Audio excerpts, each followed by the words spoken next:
Jumpa lagi bersama saya Agus di dalam channel YouTube saya.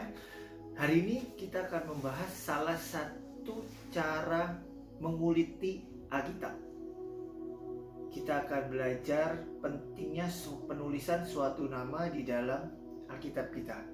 Tujuan saya membuat video ini adalah mengajarkan kepada Bapak Ibu bagaimana cara saya mengunyah Alkitab. Saya tidak mau Bapak Ibu cuma jadi orang Kristen yang cuma terima kunyahan dari orang saja. Tapi saya mau mengajarkan bagaimana cara mengunyahnya, menemukan intisarinya di dalam setiap yang tertulis di dalam Bible dan menemukan Yesus di dalamnya. Karena saya yakin ketika saudara menemukan Yesus, saudara akan disegarkan, dikuatkan, iman saudara akan dibangun dan akan bertumbuh berlipat kali ganda di dalam nama Yesus. Hari ini kita akan belajar pentingnya penyebutan nama di dalam Alkitab. Ada berbagai macam metode untuk memahami Alkitab. Salah satunya adalah pentingnya arti sebuah nama.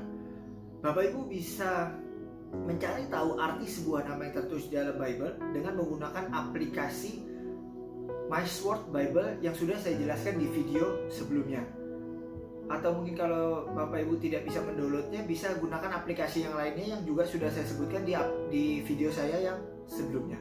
Hari ini kita akan belajar pentingnya suatu nama. Sebagai contoh, anak saya bernama Karisa, itu saya ambil dari bahasa Yunani yang tertulis karis, yang artinya anugerah atau kasih karunia. Saya yakin nama Bapak Ibu juga mempunyai nama yang luar biasa yang disematkan oleh orang tua Bapak Ibu sekalian. Mungkin bisa tuliskan di kolom komentar apa arti nama Bapak Ibu. Kita akan berdiskusi di sana dan kita akan saling tanya jawab di dalam kolom komentar. Oke, sekarang kita akan masuk ke dalam Bible kita. Hari ini kita akan belajar di Kejadian 5 ayat 1 sampai 32. Di dalam Kejadian 5 itu tertulis silsilah Nuh, mulai dari Adam sampai kepada Nuh. Nanti Bapak Ibu bisa lihat Adam memperanakan Set memperanakan Enos memperanakan Kenan memperanakan Mahalalel memperanakan Yared memperanakan Henok memperanakan Metusala memperanakan Lamek memperanakan Noah. Ketika kita membaca Bible, kalau kita cuma membacanya saja, itu jadinya seperti novel. Ini apa sih maksudnya? Kok silsilah aja ditulis seperti ini? Apa sih pentingnya? Tapi ketika kita mengetahui pentingnya suatu nama dan kita punya aplikasi untuk mengetahui arti nama itu, kita akan menemukan mutiara tersembunyi di dalamnya. Sebagai contoh, kita akan mulai.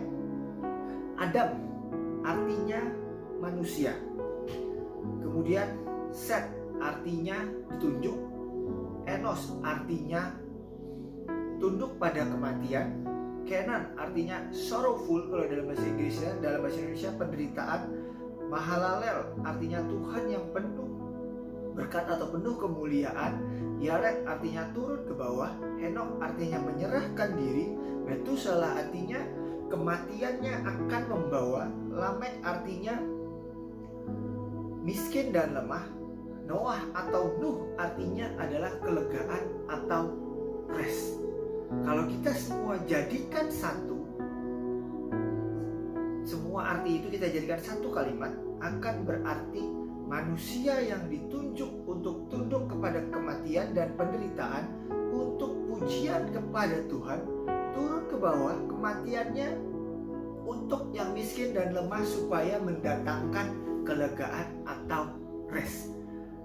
Siapa itu Bapak Ibu? Manusia yang dari surga turun ke bumi, kematiannya memberikan kelegaan kepada kita. Siapa itu? Ya, itu dia Yesus. Seperti yang pernah saya bilang di video sebelumnya, perjanjian lama semua berisikan tentang Yesus, tetapi Yesus tersembunyi di dalamnya. Oke Pak, saya menemukan Yesus di dalam perjanjian lama. Terus apa artinya buat saya? Ini ya artinya Bapak Ibu. Kita akan buka di Kolose 2 ayat 2. Supaya hati mereka dihibur dan disatukan dalam kasih, sehingga mereka memiliki segala kekayaan pengertian yang pasti di dalam pengenalan akan rahasia Elohim, yaitu Kristus. Kemudian di ayat 3, di dalam dialah, di dalam Kristus tersembunyi segala perbendaharaan hikmat dan pengetahuan. Kemudian di Kolose 1 ayat 26, yaitu rahasia yang tersembunyi dari masa ke masa dan dari generasi ke generasi, tetapi yang sekarang telah dinyatakan kepada orang-orang kudusnya. Siapa itu orang-orang kudus? Yaitu saya dan saudara. Kita menjadi orang kudus bukan karena kita melakukan yang terbaik, bukan karena kita sudah melakukan yang terbaik bagi Tuhan, tapi karena Tuhan yang sudah menguduskan kita. Ketika di dalam Bible tertulis orang kudus, itu bukan kudus karena perbuatan, tetapi kudus karena status. Nah, berhubung karena status saudara tidak bisa diganggu gugat. Sekali saudara menjadi orang kudus, selamanya saudara tetap akan menjadi orang kudus. Kemudian di Kolose 1 ayat 27, kepada mereka Elohim ingin memberitahukan kekayaan dan kemuliaan rahasia itu di antara bangsa-bangsa bukan Yahudi, yaitu Kristus di dalam kamu, yang adalah pengharapan dan kemuliaan. Jadi di sini Paulus jelas sekali mengatakan Elohim akan memberitahukan kekayaan dan kemuliaan, yaitu Kristus di dalam kamu. Jadi Bapak Ibu, kalau saudara bisa menemukan Kristus, berarti saudara sudah punya kekayaan yang dicari berabad-abad oleh bangsa lain. Itulah luar biasanya Tuhan kita.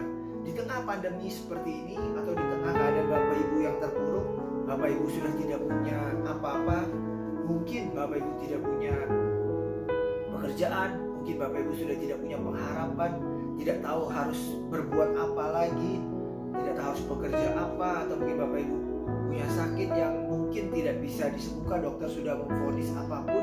Tetapi percayalah Bapak Ibu, ketika Bapak Ibu sudah menemukan Kristus, Bapak Ibu sudah punya kekayaan yang tidak bisa diambil dari Bapak Ibu. Jadi kesimpulannya Bapak Ibu, temukan Kristus. Temukan Kristus di dalam Bible, temukan Kristus di dalam kehidupan Bapak Ibu. Itulah yang akan menguatkan, itulah yang akan membangkitkan iman saudara. Tetap percaya, apapun keadaan sekarang, di tengah penderitaan, di tengah apapun, jangan pernah tinggalkan Kristus. Kristus merupakan harta terpendam yang dicari oleh banyak bangsa. Percayalah Bapak Ibu, keadaan ini hanya sementara. Firman Tuhan itu bersifat kekal, Kristus bersifat kekal.